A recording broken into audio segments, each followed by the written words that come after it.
Buenos días, good morning. Welcome to everyone here in this room and online. Bienvenidos a todos que están asistiendo por el red. And my name is Sofia, Dr. Sofia Magallanes Sang. Soy la doctora Sofia Magallanes Sang, and I am assistant professor here of Old Testament. And I will now introduce my two colleagues. The first is the presenter, la doctora Alexia Salvatierra from Fuller Theological Seminary. Reverend Dr. Alexia Salvatierra is the academic dean of El Centro Latino and the associate professor of mission and global transformation at Fuller Seminary. She's the co-author of several books, including Faith-Rooted Organizing, Mobilizing the Church to Serve the World, and the second book that I'm going to be saying is And God's Resistance, Mobilizing Faith to Defend Immigrants. For over 40 years, she's been engaging the church in holistic mission.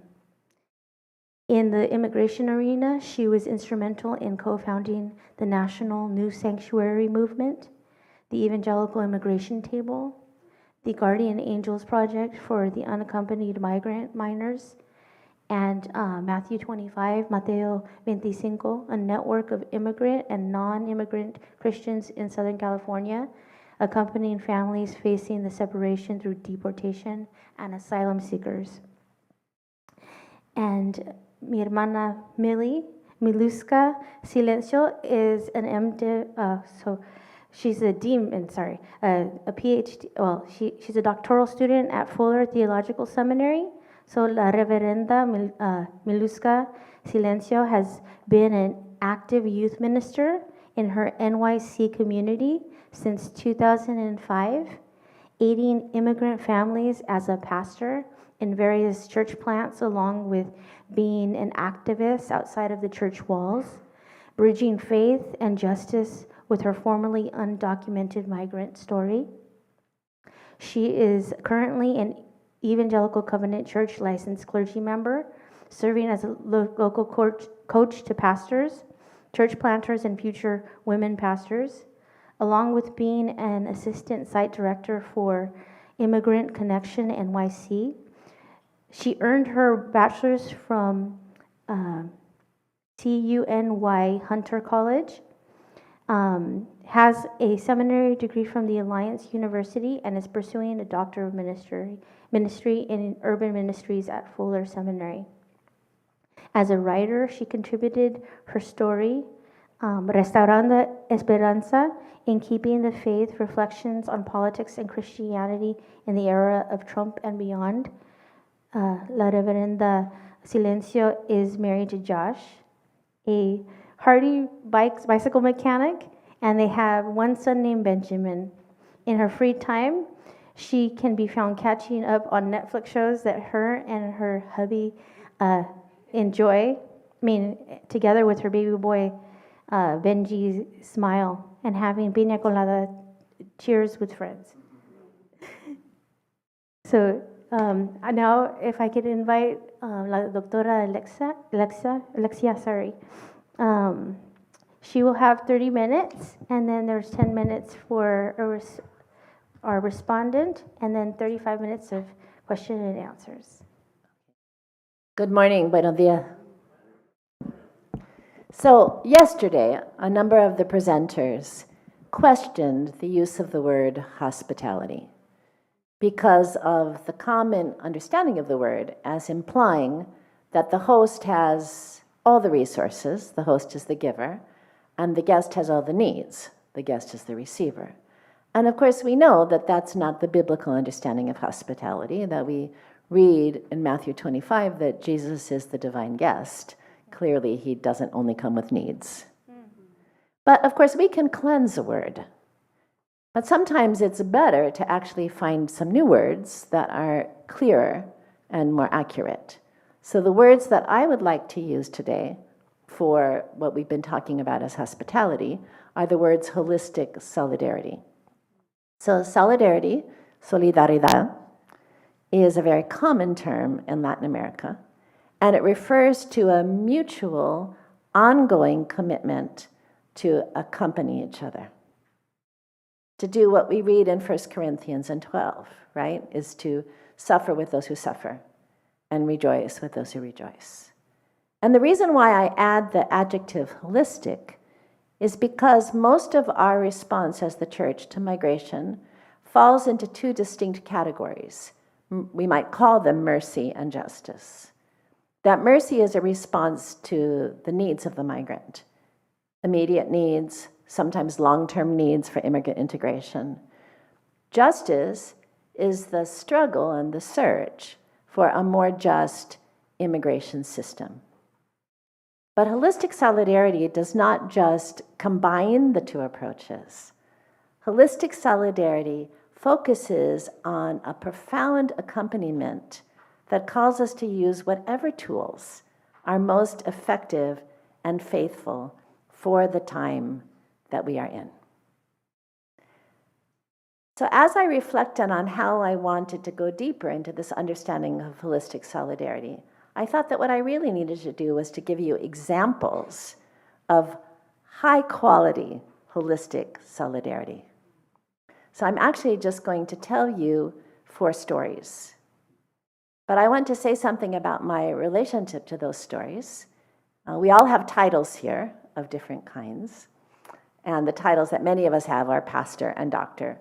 But the title I have that means most to me, besides mother, is a title that my mentees gave me. I wear it around my neck. It's La Madrina, which means godmother.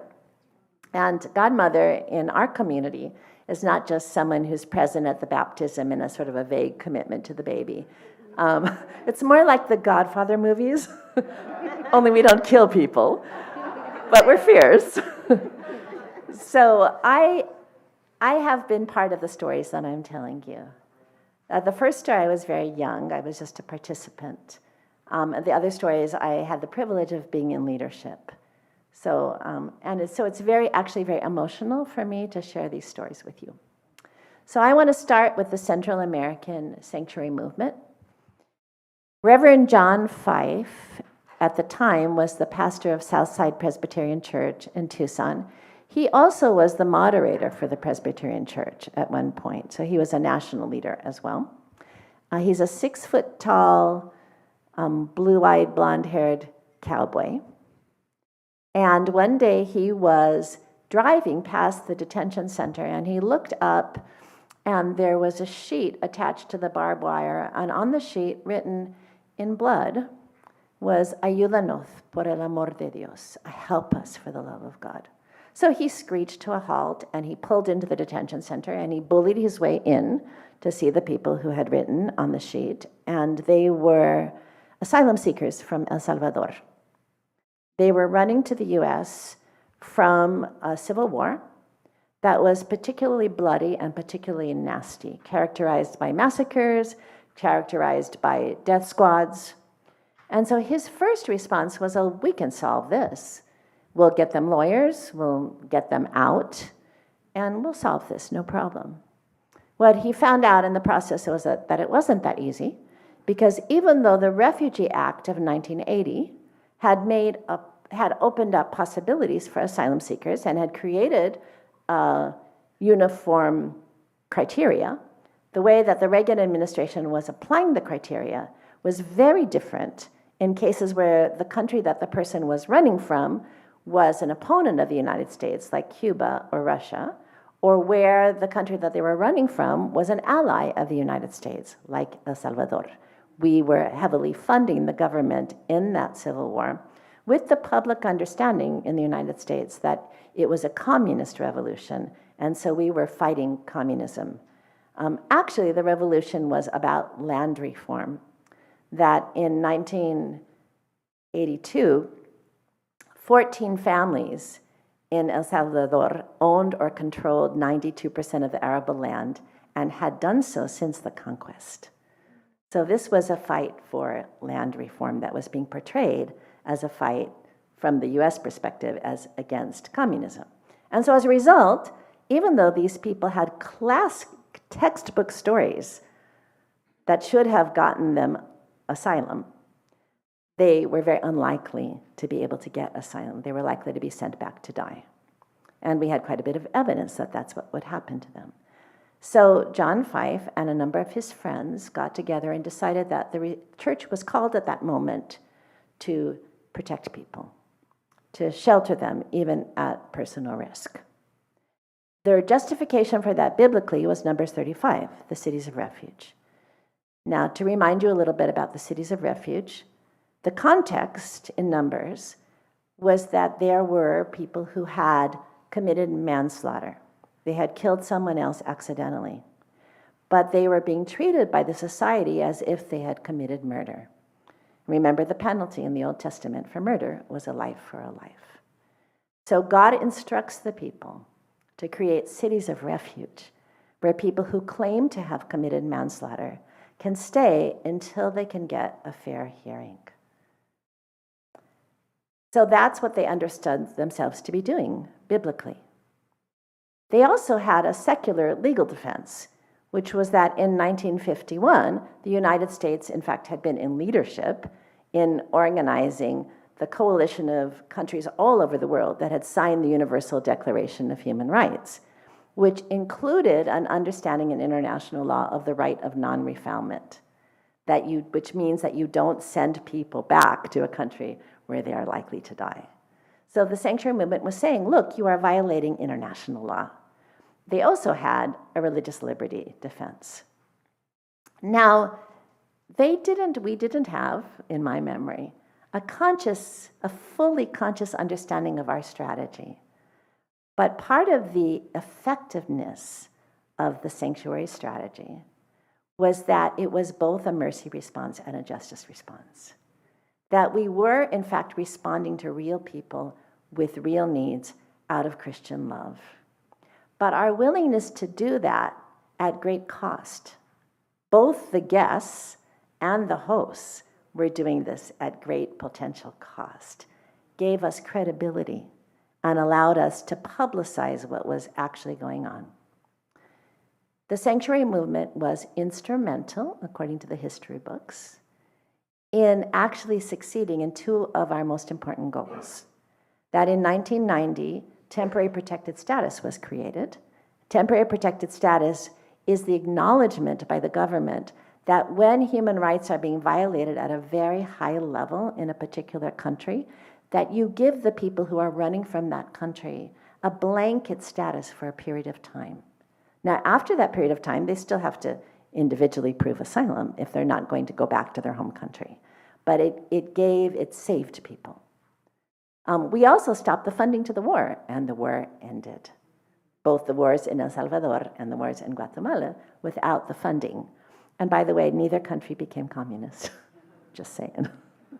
So, really good example of holistic solidarity. Now, in 2005, the Sensenbrenner bill passed the House. The Sensenbrenner bill would have made it a felony to be undocumented or to help or serve an undocumented person. And it was written so badly that some people thought it could refer to baptism. So in 2006, on Ash Wednesday, Cardinal Roger Mahoney, the Archbishop of Los Angeles, said in his sermon that if the Sensenbrenner bill were to pass the Senate, that he called on Catholics all over the country to continue to serve people regardless of their immigration status, even if they would be charged with a felony. So a number of us understood him to be calling for a new sanctuary movement. And in fact, it did change public debate. His willingness to do that changed the public debate. Of course, he always said to me, Alexia, I didn't say sanctuary. I said, if it quacks like a duck, Cardinal. Anyhow.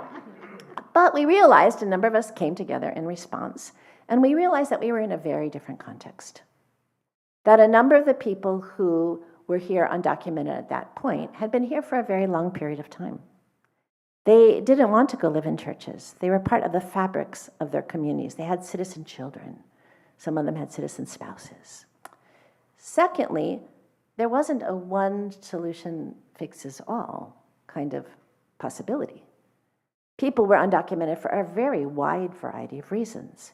So what we decided to do was to look for people who had really powerful stories that revealed the brokenness of the system, the ways in which the system is ineffective, illogical, going back to Numbers 35, would not allow people to get a fair hearing. And the people who chose to live in churches were heroes, not victims. They were people who said, I'm going to put my life on the line. I have a final deportation order, but I could just hide for the rest of my life. I'm going to put my life on the line. I'm going to expose myself and my children to death threats so that we can try to reveal the brokenness of the system and change the public narrative. Now, we were not effective. By the way, the picture there is Liliana Sanctuario. We gave them the last name, all of them, of Sanctuary, one of the people who lived in the churches. And if I had time, I'd tell you her story. But going on, because I don't really have time. We were not able to win comprehensive immigration reform, nor were we even able to pass the DREAM Act. But we were able to win 2 regulatory victories that made a huge difference. In 2010, we won the prioritization of deportation. That instead of just deporting anybody who was undocumented, that the government would prioritize deporting people who were considered a threat to public safety, and that people who were just quietly living their lives could get something potentially called deferred deportation, which meant that they could continue to fight their case in one way or another, as long as they were able to support their families and didn't commit any crimes and checked in every year and said that, they could do it for the years that it would take, in many cases, to get some kind of status. That was a huge win. It was a regulatory win, August of 2010. Then, in 2011, we won the sensitive locations policy, which actually had a slightly different name initially. But basically, that they said, look, we're not going to go into a church, a hospital, a school, and some other locations, unless we're chasing somebody who's a threat to public safety. So that was always true, that it didn't protect people who were violent criminals.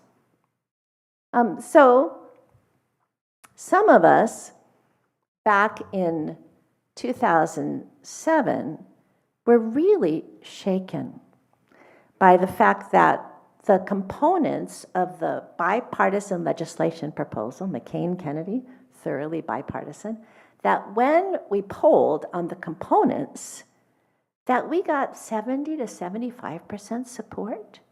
When we polled on the DREAM Act at that point, we got 90% support. We were flabbergasted when we didn't win. And so we started thinking about it more deeply. And we realized that the people who said that they were in favor of those legislative components, they were in favor, but they didn't care. Because it had nothing to do with them. Nice to have an immigration system that's more fair and humane and effective and logical, but who cares? Doesn't have anything to do with me. They had no passion. And the immigrants, who certainly did have passion in their networks, had no hope that they could create legislative change. They knew they were a minority. So who did call their legislators? At that time, the 20% of the country that thought that immigrants were the problem. And they called all the time. And we have a democracy, right? Squeaky wheel gets the grease. So some of us began to think, I have a little question for you, Sunday school question. What is the one institution in our society that is mandated to care passionately about people that are not us? The church. Almost. And what is the one institution that is mandated to give people hope when they are hopeless? Same answer, right? So we were like, if the church could be the church, if we could be the body of Christ in which immigrant and non-immigrant believers came together in solidaridad, we would have an exchange of hope and passion that would fuel the kind of advocacy that would allow us to create immigration reform. And then we thought, who believes in all of this most deeply? And we thought the evangelical church. Of course, there had recently been a poll that said 83% of evangelicals were against immigration reform. Not against the components. They didn't know the components, the phrase. The phrase had already become poison in the evangelical universe. But we said we can change that. So I'm going to talk about the model that we created in Southern California, because the Evangelical Immigration Table was a coming together of 3 different models. But the model that we created in Southern California, for this model of how do you create the exchange of hope and passion, was that we first brought pastors together, because pastors have something in common, right? We all have pastoral concerns for our congregations. So we brought immigrant and non-immigrant pastors together to talk not about policy, but about their pastoral concerns. But then the pastors began to see it through each other's eyes, but then they said, but our congregants won't. So then we came up with a strategy for weaving that exchange of hope and passion by having congregants, leaders from immigrant churches and non-immigrant churches join in joint mission. Remember the reference to Albert's, not Albert, I'm just spacing the name. Not Alberto, no, the social contact theory. Alport, thank you. Old mind. So Alport's theory of social contact emphasizes that peer relationships create the most profound transformation in people's perspectives. So if you go to help someone who's an immigrant, that's not a peer relationship. But if an immigrant leader and a non-immigrant leader are together in joint mission, that's a peer relationship. And so we created a project called Our Children, Nuestros Hijos, in which immigrant and non-immigrant leaders went together from evangelical churches to visit a children's detention center, to do vacation Bible school, to do soccer, to do baking. And then the immigrants began to tell the non-immigrants their stories. And the non-immigrants were outraged because they trusted and believed them and respected them. And so they went to their churches. And that created something called Loving the Stranger Coalition, which Saddleback was part of, Mariners was part of, Templo Calvario, which had 10,000 members, New Song, which had 11,000 members. So evangelical churches, immigrant and non-immigrant, came together. And that was one of the pillars of the Evangelical Immigration Table, that model. The Evangelical Immigration Table, when we came together in 2011, and went out public in 2012, was the broadest coalition of evangelicals working on a social justice issue since abolition. When we came out publicly in 2012, on June 12th, 2 days later, Obama declared DACA as an executive order, Deferred Action for Childhood Arrivals, which was a temporary solution for all of the people who were dreamers, who had been brought here as children, had felt like Americans in every sense, but were not legal in this country. And not only that, because of a little wrinkle in our immigration law, were particular targets for deportation.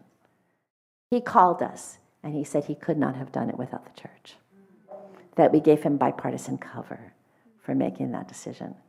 The Evangelical Immigration Table continued to work nationally, and I just want to do shout out that Danny was part of the table, too. So some other people here who I'm sure were part of it in different ways. But we continued to work hard all over the country. And in 2013, the polls said that 72% of evangelicals had a positive view of immigration reform. And the bipartisan legislative proposal created by the Gang of Eight, one of whom was Marco Rubio, passed the Senate. We had enough votes to pass it in the House, and then John Boehner refused to take it to the floor, because Ted Cruz said to him that it was not in the political advantage of his party to take it to the floor. So I felt like Moses looking into the promised land and knowing that it would be another 40 years and that I would not see it. Hopefully some of you here will see it. Things did get worse from there. And as some folks were able to manipulate fear, just as has always happened in the xenophobic times during this country. The xenophobic eras have always had people manipulating and increasing fear. So that was happening. When President Trump was elected, which partly had to do with that fear, Ted Cruz was right, objectively. He was wrong morally and spiritually, but he was right objectively. A number of us said, the problem with the Evangelical Immigration Table is that it was leaders. That what we needed to do was to go deeper into congregations. So we decided we would try an experiment in Southern California called Matthew 25, Mateo 25, in which we would get immigrant and non-immigrant congregations to be woven together in accompanying people who were facing family separation through deportation. And then that morphed to include people who were asylum seekers. But the idea is that we would come together in holistic solidarity, that would be very close relationships of accompaniment and mercy that would then create that kind of solidarity. Now, it did work. It did change people. But honestly, it was way too time intensive and energy intensive to replicate. The pandemic also came along, which didn't help. So where are we now? Well, you've heard some of this already, but simply I want to say to you that we lost every gain from each of the movements that I've talked about. We are losing temporary protected status, although the president, I heard, did say to South Africans, white South Africans, that he would create it for them. But we are losing it basically everywhere else. We no longer have a foreign policy that thinks about discouraging the reasons for immigration. We don't have deferred deportation, although the dreamers are sort of in this odd gray zone. We don't know what's going to happen. But for individuals, we don't have deferred deportation. In fact, we very explicitly have no prioritization of deportation. That the person who was recently picked up at the church in Atlanta was somebody who was a leader in his church. He was somebody who was working and taking care of his family. He was somebody who was in an asylum process. He had an ankle bracelet. And they didn't have to pick him up at the church. He had an ankle bracelet. They could have gotten him anywhere. They chose specifically to enter the church. So you can hear down the line, we've lost every single gain that we ever had, along with some new devilries, like the freezing of funding for church-based organizations that care for refugees. And the expedited removal, which means that you don't have to give someone any kind of due process legally if they've been here less than 2 years anywhere in the country. So some new devilries that didn't even exist before. So what does holistic solidarity look like in 2025? I wish I could answer that question. When he asked us to pray yesterday, other than saying help, help, help, help, help, what I kept saying was, Lord, we need a word. In each of these cases, when I was in the ones in which I was in leadership, I had a word. I knew what God wanted to do with the church, the unique contribution of the church at that moment in history. I don't have a word. Maybe I'm too old. Maybe it's time to pass to the next generation. So one of you may have a word. Take it seriously. If I have any spiritual gift at all, it's, as my rabbi friend would say, it's chutzpah. If you get a word, you just follow it all the way, and you trust that other people will come along. So just saying.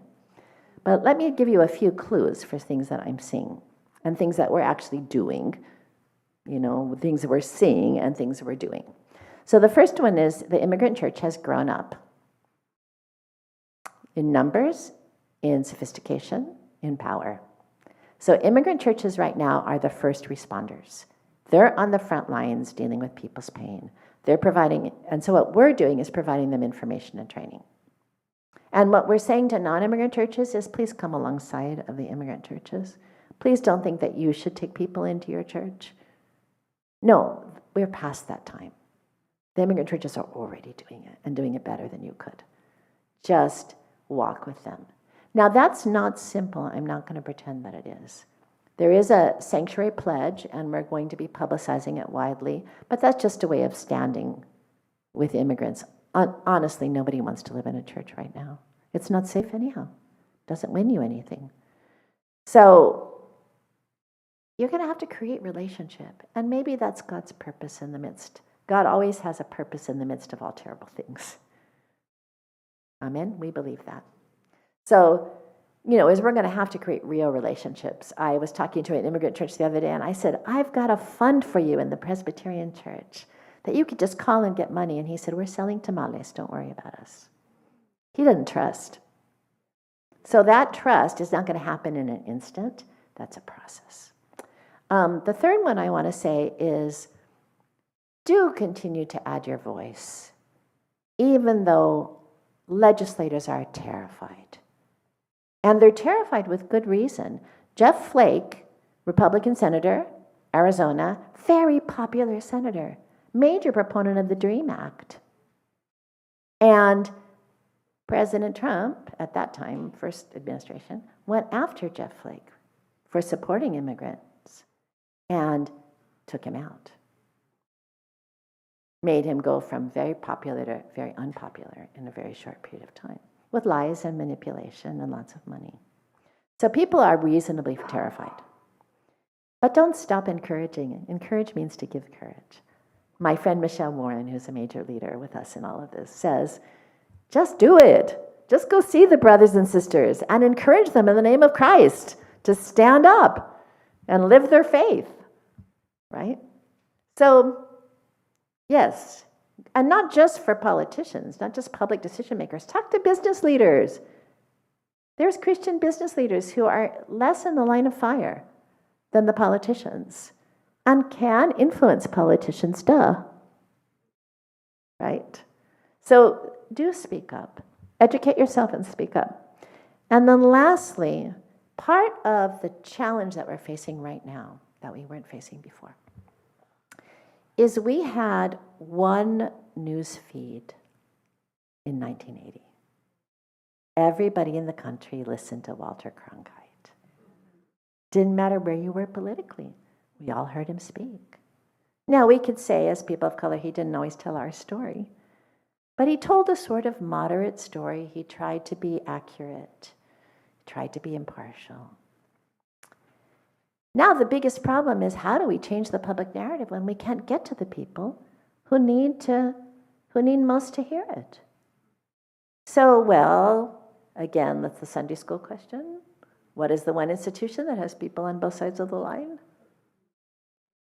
We have to be courageous and strategic and shrewd about figuring out how to get the stories, the real stories of real impact on real people across the line. How do we do that? I'm waiting for a word. But maybe the word will come from you.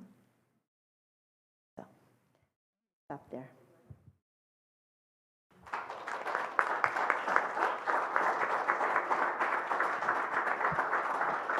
Thank you, Doctora Alexia.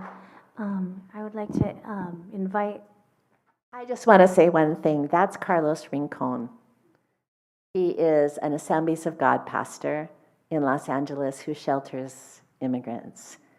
And he is the new director of Matthew 25. I would like to, and thank you so much, Dr. Alexia. I would like to invite our respondent, Miluska Silencio.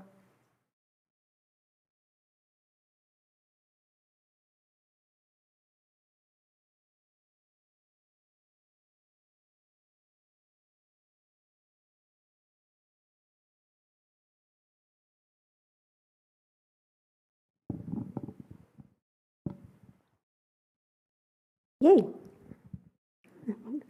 I always have to do this because of my wonderful, fun size, but very, very wonderful package. Yes. Just want to say thank you so much for having me here. I do want to give a small shout out online to my wonderful ECC Women Clergy Tribe. I know they're there. They've been cheering me on, praying for me for this time. And I really am honored for this opportunity to respond to someone my Latin community and myself hold very dear, which is Dr. Alexia Salvatierra, who I would say her wonderful storytelling of mission and ministry movements over the past 45 years and how it informs us for such a time as this in our nation. It really is such an honor. I will respond from my embodiment as a formerly undocumented DACA dreamer, now holding a U.S. residency. A 32-year journey. An Afro-Peruvian with indigenous and Italian roots, and also an activist in Evangelical Covenant Church women clergy. From this experience, I will respond. All the movements that Doctora Salvatierra contains, all of them have wisdom and action for us to take into account. So my response posture will be of a pastoral reflection. I'm a practical theologian, and it will include just the emphasis of the importance in knowing history, activism, pastoral care, and practical applications.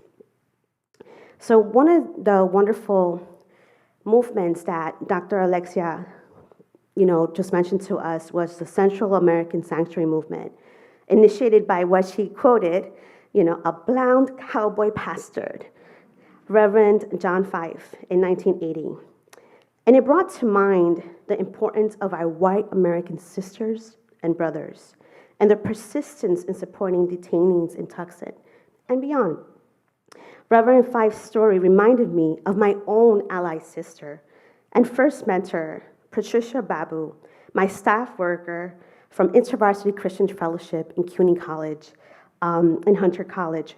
She was the first outside of my Latin community I entrusted my undocumented status, who prayed and cried unto the Lord for God's justice and provisions for him to make a way for me to go to my first outside of New York City conference for my leadership development in 2012. I wonder at this moment, who will be our next Reverend Fifes? Who will be persistent in helping detainees from ICE raids? Who will offer their congregations as a sanctuary with a preparedness plan if ICE comes at the door, practicing the Central American Sanctuary Movement biblical passage in action of Numbers 35, which Dr. Alexia, has stated, mandates cities of refuge. Who?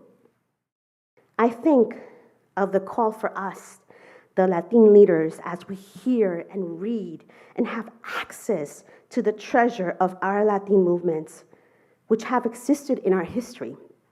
How can we continue telling and training and empowering our communities, emphasizing that we are, as Doctora Ada Isasis Diaz speaks of in her Mujerista theology, in la lucha, in the wrestle, but acknowledging that we rest on the giant shoulders of our Savior, who turned refugee with our immigrant communities and our ancestors who have gone before us in these movements.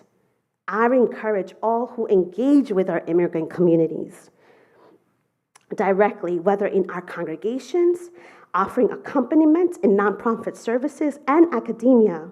Let us take on our storyteller mantle of teaching and breaking down the barriers of access for our communities to be informed and motivated of what Dr. Robert Chao speaks of, the brown church, Iglesias Mestizas resilience. I say this from experience.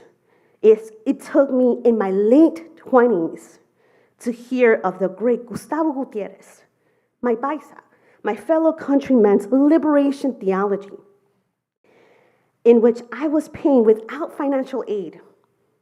And I hungered to learn more and more of the origins of our faith.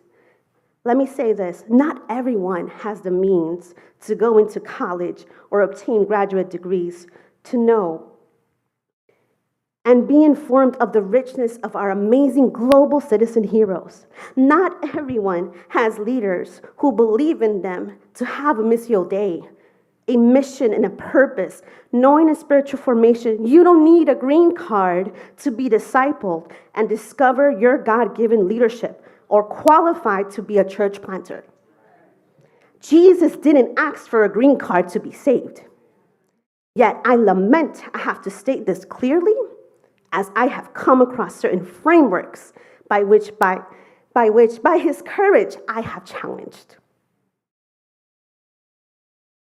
It was a treasure to hear of the New Sanctuary movement, who contributed to the creations of the sensitive locations in 2011, in which Dr. Salvatierra mentioned as being one of the founders and directors, and she also mentioned there are many here who have contributed to that.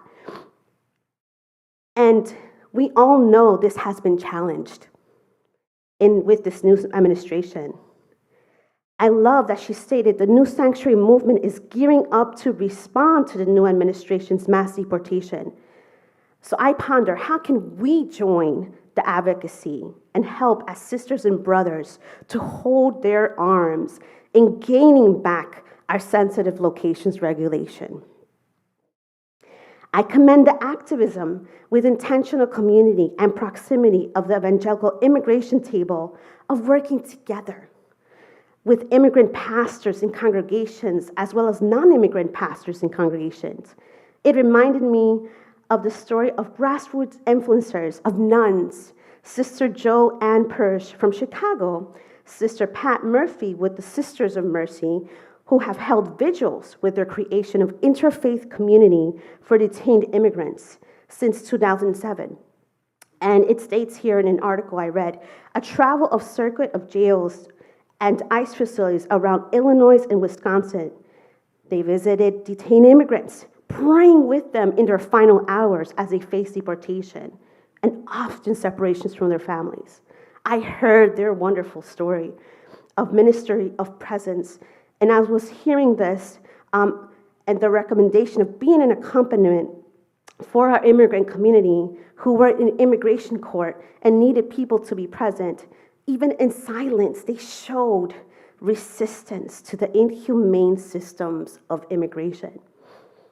I confess, when I read on the Our Children, Nuestros Hijos project, Loving Your Neighbor Coalition, and the Evangelical Immigration Table press conference on June 12, 2012, which influenced President Obama to pass deferred actions for childhood arrivals, DACA, cried.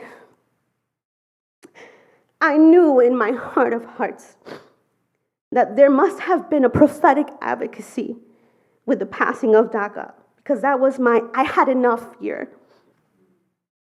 I had enough year in where my posture was, I was tired with the enslavement of the chains of America and the lack of immigration reform. I remember clearly as I discerned my journey with my mentor, Patricia, and I was weary and waiting for something to happen. And I was planning my return to Peru, considering exploring an opportunity and being a staff worker with the International Fellowship of Evangelical Students. But as you can see, God had other plans. So on behalf of those of us who were blessed in the temporary solution of DACA, thank you, Dr. Salvatierra, and the Evangelical Immigration Table for your prophetic advocacy, who have helped 800,000 and so many more. I want to take this moment to thank you, and thank you all who were part of it. I believe, in essence, echoing from each mission and ministry movement Dr. Salvatierra has mentioned, including Matthew 25, have an amazing strap that is imperative to capture, which is collaboration. I would love to hear more regarding what collaborative conversations we can have across censoring our documented communities need, but also having them at the table, even with denominational differences. Also, if coming across interfaith unison, what would be Dr. Salvatierra's recommendations? How can we involve the sacred stories of our undocumented communities and leaders as a centering point, creating communal leadership and not feeling any savior complex? How can we collaborate despite theological differences? How can we bridge interfaith collaborations? I reflect on coming across grassroots collaborations of the New York State Leadership Youth Council, the first undocumented youth-led organization in New York who pioneered coming out of the shadows rallies and safe spaces for undocumented youth to share their stories, and many other advocacy initiatives. I also came across, being in the undocumented, or as we call it, documented community, another grassroots network also founded by a former DACA dreamer, Glennis Hoffman, called We Are Dreamers Network, which is a Facebook group of documented mixed status families and allies asking questions, but of other fellow firmly undocumented, serving as a guide, not as legal consults, but giving just suggestions on how to file our immigration paperwork. Because let me tell you, many of us do not trust lawyers. We're tired of it. And also, churches, unfortunately, too, that's a whole other story. You can take me out for cafecito, I will tell you that. Unfortunately, I have a limited time, so I will stick to what I'm saying here. But yes, We Are Dreamers Network, I absolutely recommend them, because I'll never forget going to them and asking as well for support. How do I file my I-131, my advanced parole document, which thankfully, through discernment, I filed creatively as a humanitarian worker, AKA missions work in Berlin, Germany, and then received support from Mrs. Hoffman, the founder of We Are Dreamers Network, on filing my residency. Fun fact, did you know to file for an attempted residency, you need 8 total applications, and you have to have application fee and other supplementary documents, which can come around $4,000. And with a lawyer, you add $10,000 or $20,000 more. Well, now you do. And then imagine trying to do this on your own without the language, legal knowledge, and cultural intelligence of what is needed for the process. It is inhumane and ignorant to expect our immigrant communities to do it the right way.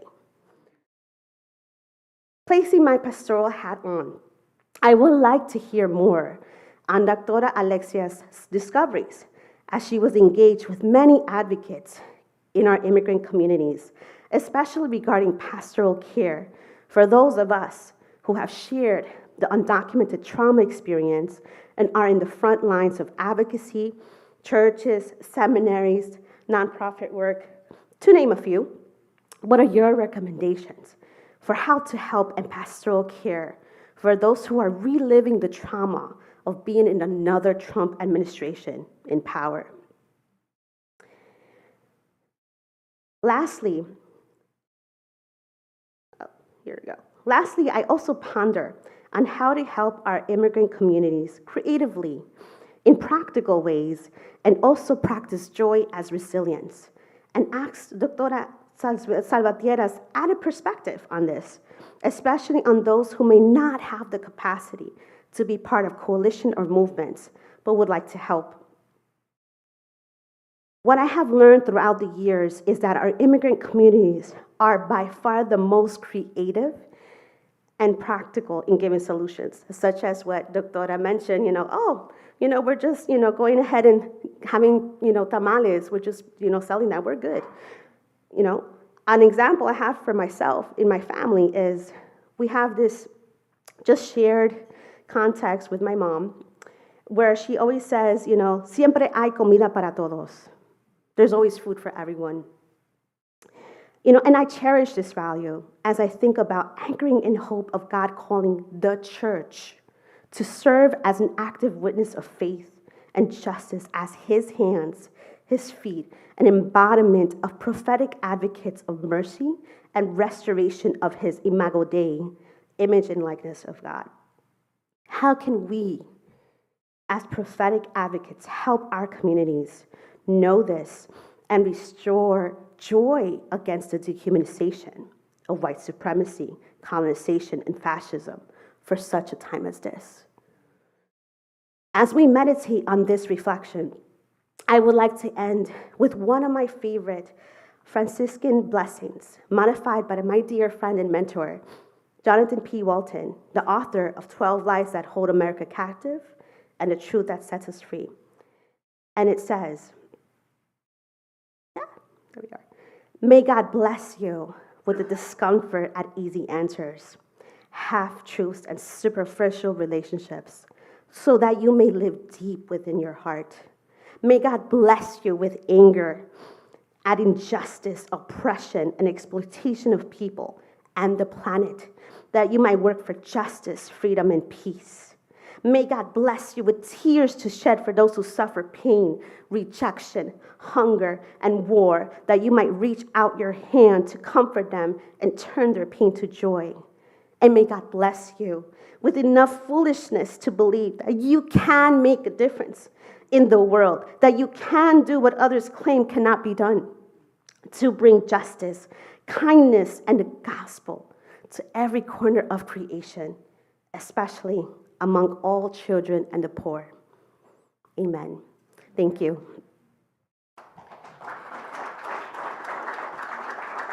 Thank you so much. I would like to invite La Reverenda Doctora Alexia to respond. So I really want to make room for questions and answers, but I just had a couple quick things to say. One was in Los Angeles, we just came through these terrible fires. I don't know how many of you have heard about that. Enormous. And I had personal losses, and we did at Fuller as well. And at one point, the fire chief said, when there's an uncontained fire, all you can do is save individuals, try to hold a perimeter, and when the embers fly over the perimeter, put out spot fires. And at the time, I thought, well, that's what we're facing nationally in the immigration arena, is an uncontained fire. But then I've been thinking more deeply about it, and actually Millie helped take that to another level, which is that what, of course, the fire chief didn't talk about was the spiritual dimension. That he didn't talk about how we can look to the past for strength, as we've been hearing from our Bible scholars, how we reach into the story of God's people throughout the ages and we pull strength from it. How we pull strength from the eschaton, from the end that God is taking us to. We're at Centro Latino, we are in coalition with AET, which is the Association of Hispanic Theological Education, and a couple of other partners. We offer a monthly webinar in Spanish to update our communities, but we start the webinar every month with a spiritual leader sharing words of encouragement, and we end it with testimonies and prayer. There's a million webinars out there, but I don't know any other webinar that's doing that, because we recognize that the spiritual dimension is critical. So I just wanted to name that, and to name that the pastoral care that happens in those moments is critical. The other thing, I think I'm going to stop there. Oh no, the interfaith. One of the issues with building relationships between progressive white churches and immigrant churches is there are real theological differences. I did interfaith work for years, and I'm evangelical. And so we came up with two principles that helped us. I just want to lay them on the table. One of them is we did a rainbow rather than lowest common denominator. Like everybody could pray as you pray. We made a commitment not to be offended by the way other people pray. And that way you have much richer contribution from each of the deepest wells that you carry than you would if you were doing lowest common denominator. So I want to say that one. The second one I want to say is we decided on a common humility. That I am very passionate about what I believe about Jesus, but I'm also very clear that I'm a human being. I could be wrong. I'll live and die for what I believe, but I could be wrong. It's accurate humility. It's an accurate understanding of what it means to have human limitations, and it makes space for us to work together. So, just stop there. I want to invite people in the room to with questions, and also people online to join in, and we'll have someone voice your questions. So if we could have the first question in the back. Okay, 3 of them. Yeah. Do we have a mic? Check. Okay. Almost kissing. Good morning. Firstly, thank you for the work both of you have done in highlighting the movements that we've seen in helping the immigrant community in the U.S. and the forwards and how the movement has moved forward and also sadly have moved backward. I think my question, first of all, I'm Mark. I'm a student here at North Park. I'm an immigrant from India who's on a student visa status. I think my question is more like in this symposium, we've talked a lot about what is the role of the host, who is often white people and like Americans and however we define them, and their interaction with the immigrant who is most likely the most vulnerable, being the undocumented people, asylum seekers, DACA people, all the other people. But I think talking with immigrant communities who are documented or who did it the right way, there's a lot of apathy in terms of helping those who have a similar immigrant journey but are resistant in helping them because they are afraid of losing their own status. I think, how do we speak to those communities and people, because they are being played by the racial game, right? It's like, it's a recapitulation of the model minority myth.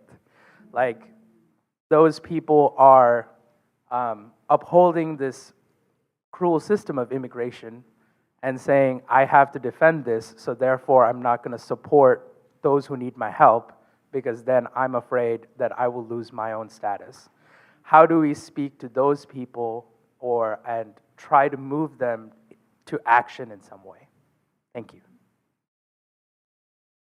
You can go. So I think that too often in our society, we trust the power of information, accurate information, rational thought. When we deal with the kinds of issues that you brought up, people are not rational. And we need to be real about that. That these are spiritual processes. How do people overcome fear? How do they even face their fear? How do we deal with the gracelessness of our society? We have a cancel culture on more levels than we even can talk about. So when people are frightened, my understanding biblically is there's only two responses to fear, and one is faith and the other is love. So instead of criticizing people for their fear, we need to understand how you move people to a place of faith and love, and that is a spiritual formation process. And it's not fast, and it has nothing to do with giving them the right information. Although in time, destroying myths is very important, but not when people are irrational. It's nowhere near sufficient. And Alport, now of course, I've known Alport's work all my life. But, creating those kinds of peer relationships, that is where formation happens, honestly. Peer relationships of mutual mission and ministry. I would love to reiterate what Dr. Salvatierra mentioned after she responded with certain questions I gave, which is common humility. I think, proximity with other communities, whether documented or not documented, it's been wonderful to hear stories, to break bread. I think that's one thing we do so well. We eat. We eat, we have fun, we discover from each other our stories. And I think just having, those moments, and if they are already, going from fear to love and embracing, how do I just, understand, or how do I just want to, you know what, you're Peruvian, I'm Indian, how can we try our hot spices together, and stuff like that. Let's come to the table, So I think proximity and common humility posture, encouraging that.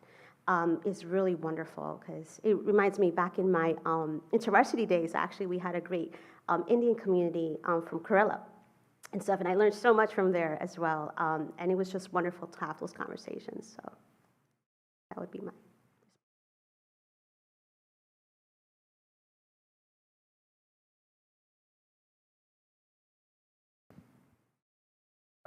Gabriel J. Katanis and, a colleague at Fuller. So thank you, Dr. Alexia, for that.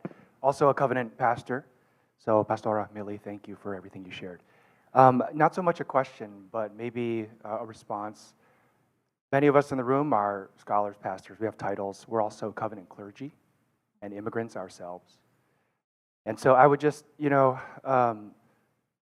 love to see that maybe from the fruit of this conversation, we can organize. In the covenant clergy community, there's some disappointment around why the covenant is not participating in the lawsuits against the government to, protect sensitive spaces. We haven't seen our name as part of that. We would like to see that. But, besides waiting on those kinds of things, I think locally and specifically as covenant clergy, I would just like to lend my support to that, and I know others here would, but especially in the midst of, conservative voices who are telling us to obey the law, and then progressive voices who think they have all the solutions for us in the immigrant community. I would love to see conversation and mobilization as a response to what's going on here. I'm not a North Park faculty, so I get to kind of just say that, like I would like to do this. So Pastora Millie, let's talk about it. Absolutely. Other covenant clergy colleagues here, I know that they would be on board to get to work. But while my colleague Alexia is here, we can maybe use her and get some labor out of her today, lovingly. Just her courage, gives me courage. So I do want to say that 2 new developments internationally that can be useful, and Gabe was just sort of exposing one without saying it directly, is that there is a kind of multicultural collaboration that is potential now that didn't exist when I was young.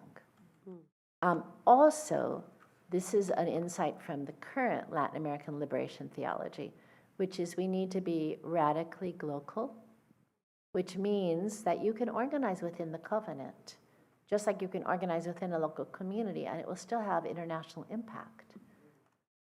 It's a new world. No, I'm not. But just naming that you have some new tools. Multicultural collaboration, being radically global, being able to work within your community and know that it will impact other communities.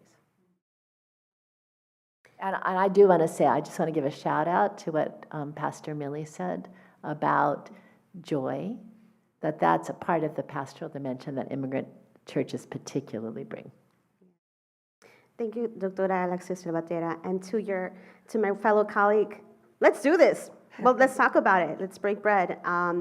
Because it's something too I've been praying about. Like, God, when? But I'm waiting. I always love to wait. I'm a little bit of a Samuel, like wait and listen for the Spirit. So thank you. You are my answered prayer. We have over 50 people joining us online as well, so wanted to bring some of their questions to the table. One question that's kind of following this thread is from our denominational leadership, actually, Reverend Danny Flores, Director of Clergy Support for ECC. What are examples of building relationships in that global way between seminaries, organizations, and churches that you're aware of? And then after that, I'll wait. It's a different thread.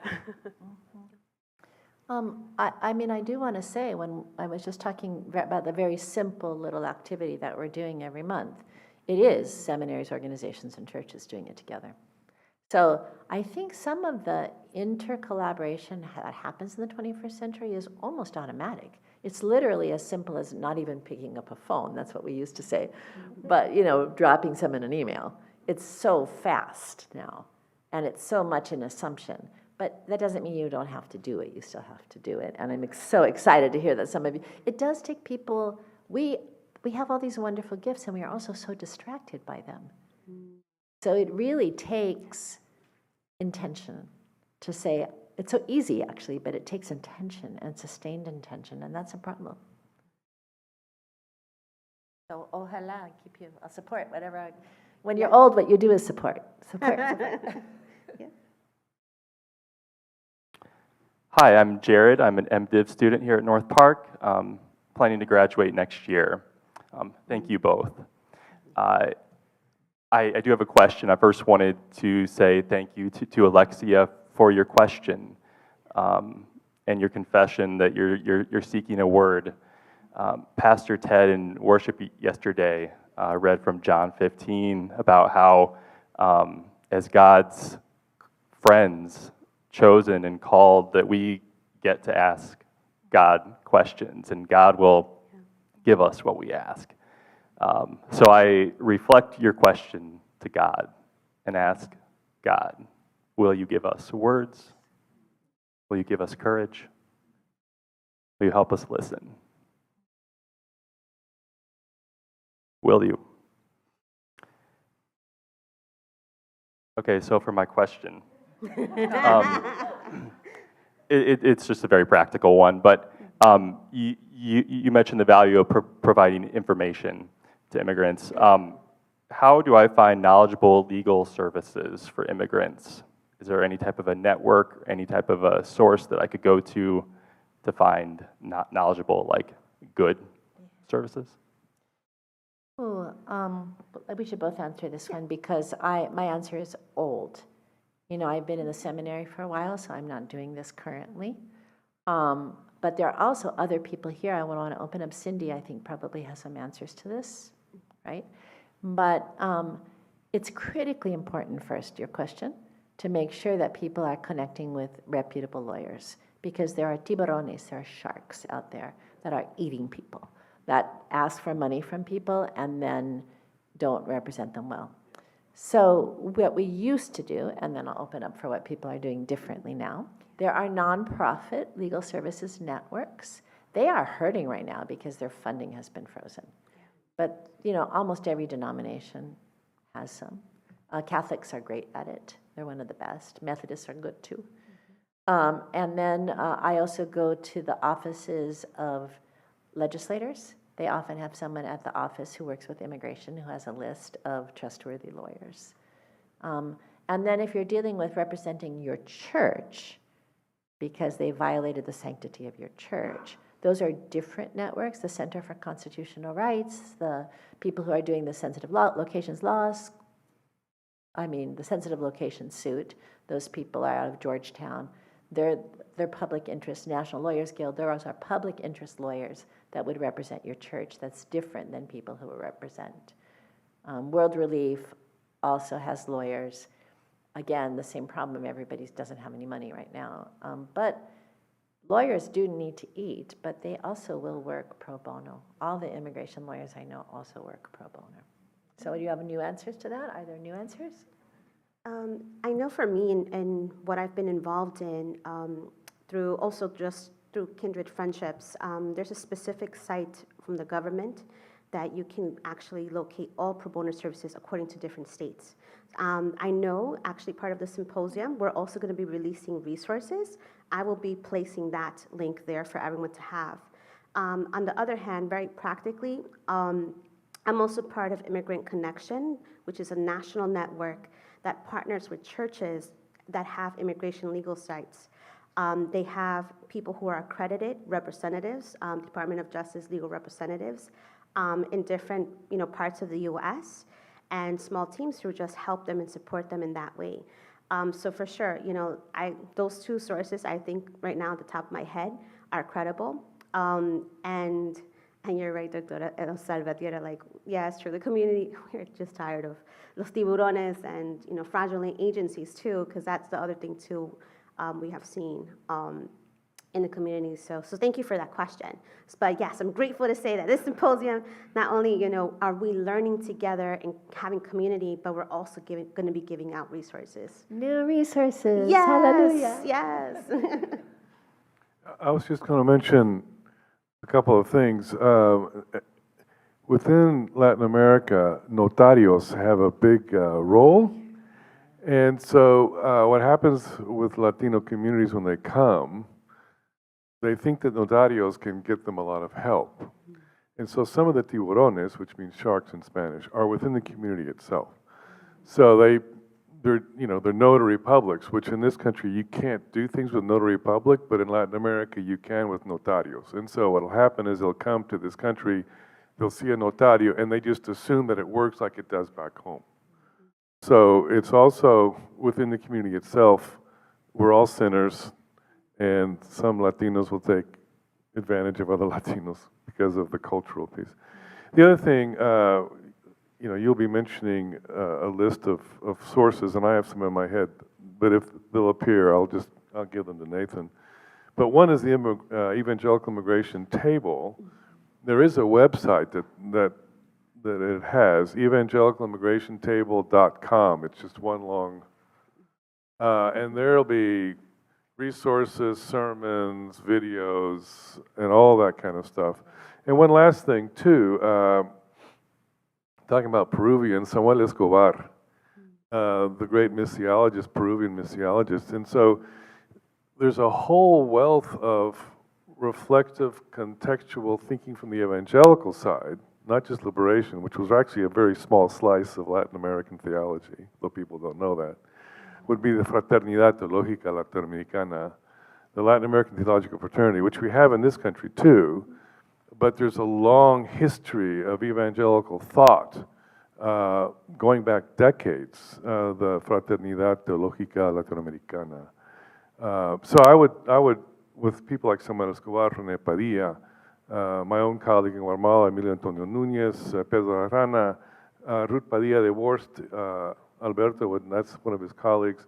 So there's a lot of work among us who've been doing contextual theology from an explicitly evangelical point of view from the Fraternidad. And Alexia, Oscar Garcia Johnson is on your faculty, so he would be a person there too. Can I also name a resource too? A couple of resources. One is we offer diplomados at Centro Latino. That is a professional certificate. We do it in English and in Spanish on the church's response to migration. 6 months, $500. We also have a Latin America version for immigration within Latin America done with Tier Fund Latin America, with the Nacido Entre Nosotros network. And so if you have people that want to be educated, Pastor Millie was talking about this program that World Relief offers that can certify people. A great program, 40 hours certification. But if people just need to be educated to be able to work on this issue. We offer that. I also do have a book back there that we wrote, Robert Chao Romero and I, and 2 Biola professors, that goes over some of the material that I gave you today, but in a lot more depth. So, we have one more. Oh, please. No, I was just going to say United We Dream, ACLU are also great resources to turn to, and National Latino Evangelical Coalition Table as well. They have great resources, actually manuals as well for pastors to have preparedness for ICE raids. Yeah. There's a question in the chat that references how in this last election we became more aware that different communities' vote is not monolithic. Wondering from, we talked about the cultural diversity even within the Latino community. How can the Latino community teach us even about political diversity? How is it crossing those bridges within their communities, as we were talking about doing that in other churches and other communities as well? Also, please share the reference for your benediction. So those are the last 2 things on the chat. okay. So I remember when the Methodist Church was splintering, not very long ago. It is still splintering. And I talked to my friend Joel Ortiales from Marcha. And he said, Marcha is not going to splinter. Marcha is the Latino Association within the United Methodist Church. But they have people in Marcha who are no longer from the United Methodist Church. And he said, we're going to stay together. Not because we agree, but because we're familia, we're family. I think that at our best in the Latino community, we know how to be family. I have a young activist radical daughter, and she respects her grandparents. Doesn't agree with them, but they're her grandparents, right? So there's a reality, and it's not that and I don't want to make it sound too too simply beautiful because it's painful. Being familia is painful. But it's better than just demonizing each other and walking away. So you do have, the larger church does have something to learn from us on this. Not that it's simple. I just want to say that I walked precincts. Let me take off my pastor doctor hat, because in my religious tradition as pastor doctor, I can't walk precincts as a pastor doctor. I can always walk precincts as a faithful citizen. I just don't tell anybody I'm a pastor doctor. So just so that you know that. So I'm talking right now from my faithful citizen perspective, but I think it's helpful. I walked precincts in a barrio, and I asked people, I mean, my goal was to get out the vote. That's what I do. I don't do the persuasion part. I do the get out the vote part. And it was very revelatory what people said. I just want to share it with you.